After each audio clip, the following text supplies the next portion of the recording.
ಮಹಿಳೆಯರು ಗಂಡಂದಿರ ಜೊತೆ ಸಂಸಾರ ನಡೆಸಲಷ್ಟೇ ಸೀಮಿತ. ಸಿಪಿಎಂ ನಾಯಕನ ಅಸಭ್ಯ ಹೇಳಿಕೆ. 47 ಮತಗಳಿಂದ ಚುನಾವಣೆ ಗೆದ್ದ ಸಯೀದ್ ಅಲಿ ಮಜೀದ್ ಸ್ತ್ರೀದ್ವೇಷಕ್ಕೆ ವ್ಯಾಪಕ ಆಕ್ರೋಶ.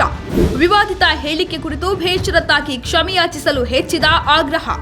ಇತ್ತೀಚೆಗೆ ಕೇರಳದಲ್ಲಿ ನಡೆದ ಸ್ಥಳೀಯ ಸಂಸ್ಥೆಗಳ ಚುನಾವಣೆಯಲ್ಲಿ ಮಲಪ್ಪುರಂ ಜಿಲ್ಲೆಯ ಪುರಸಭೆ ಚುನಾವಣೆಯಲ್ಲಿ 47 ಮತಗಳ ಅಂತರದಿಂದ ಜಯಗಳಿಸಿದ ಕೇರಳದ ಆಡಳಿತಾರೂಢ ಸಿಪಿಎಂ ಸದಸ್ಯ ಸಯೀದ್ ಅಲಿ ಮಜೀದ್ ಅವರ ಹೇಳಿಕೆಯೊಂದು ಭಾರೀ ವಿವಾದವನ್ನು ಸೃಷ್ಟಿಸಿದೆ.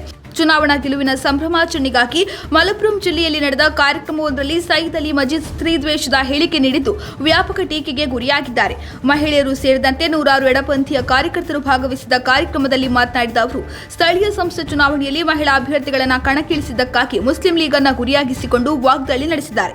ಮುಸ್ಲಿಂ ಲೀಗ್ ಮತಗಳಿಗಾಗಿ ಮಹಿಳೆಯರನ್ನ ಬಳಸುತ್ತಿದೆ, ಮತಗಳಿಗಾಗಿ ಅವರು ಮಹಿಳೆಯರನ್ನ ಪ್ರದರ್ಶಿಸುತ್ತಿದ್ದಾರೆ ಎಂದು ಅವಹೇಳನಕಾರಿ ಹೇಳಿಕೆಯನ್ನು ನೀಡಿದ್ದಾರೆ. ಮುಸ್ಲಿಂ ಲೀಗ್ ಕಣಕ್ಕಿಳಿಸಿದ ಮಹಿಳಾ ಅಭ್ಯರ್ಥಿಗಳನ್ನು ಗುರಿಯಾಗಿಸಿಕೊಂಡು ಮಾಡಿದ ಅಸಭ್ಯ ಹೇಳಿಕೆಗಳಿಂದ ತೃಪ್ತರಾಗದ ಮಜೀದ್, ನಮ್ಮ ಮನೆಯಲ್ಲೂ ಮಹಿಳೆಯರು ಇದ್ದಾರೆ, ನಾವು ಅವರನ್ನ ಮದುವೆಯಾಗಿದ್ದೇವೆ, ಆದರೆ ಮತಗಳಿಗಾಗಿ ಅಥವಾ ಚುನಾವಣೆಯಲ್ಲಿ ಗೆಲ್ಲಲು ಅವರನ್ನ ನಾವು ಪ್ರದರ್ಶನಕ್ಕೆ ಇಡುವುದಿಲ್ಲ, ಅವರು ಮನೆಯಲ್ಲಿಯೇ ಇರಲಿ, ಮಹಿಳೆಯರನ್ನ ಭೋಗಕ್ಕಾಗಿ ಬಳಸಿಕೊಳ್ಳಿ ಅನ್ನುವ ಅರ್ಥದಲ್ಲಿ ಅವರು ಮಾತನಾಡಿದ್ದಾರೆ.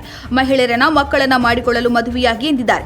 ಮುಂದುವರೆದು ಅದಕ್ಕಾಗಿಯೇ ಕುಟುಂಬಗಳು ಸಾಂಪ್ರದಾಯಿಕವಾಗಿ ಮದುವೆಗಳನ್ನು ಏರ್ಪಡಿಸುವಾಗ ವಂಶಾವಳಿ ಮತ್ತು ಹಿನ್ನೆಲೆಯನ್ನ ಪರಿಶೀಲಿಸುತ್ತವೆ ಎಂದು ನಾಲಿಗೆಯನ್ನ ಹರಿಬಿಟ್ಟಿದ್ದಾರೆ. ಸದ್ಯ ಸಿಪಿಎಂ ನಾಯಕನ ವಿರುದ್ಧ ಮುಸ್ಲಿಂ ಲೀಗ್ ಅಲ್ಲದೆ ಬಲರಂಗದವರು ಆಕ್ರೋಶ ಹೊರಹಾಕಿದ್ದು, ಮಹಿಳೆಯರ ಕುರಿತಾಗಿ ಈ ರೀತಿ ಅವಹೇಳನಕಾರಿ ಹೇಳಿಕೆ ನೀಡಿರುವ ಮಜೀದ್ ಸಾರ್ವಜನಿಕವಾಗಿ ಕ್ಷಮೆಯಾಚಿಸಬೇಕೆಂದು ಆಗ್ರಹಿಸಿವೆ.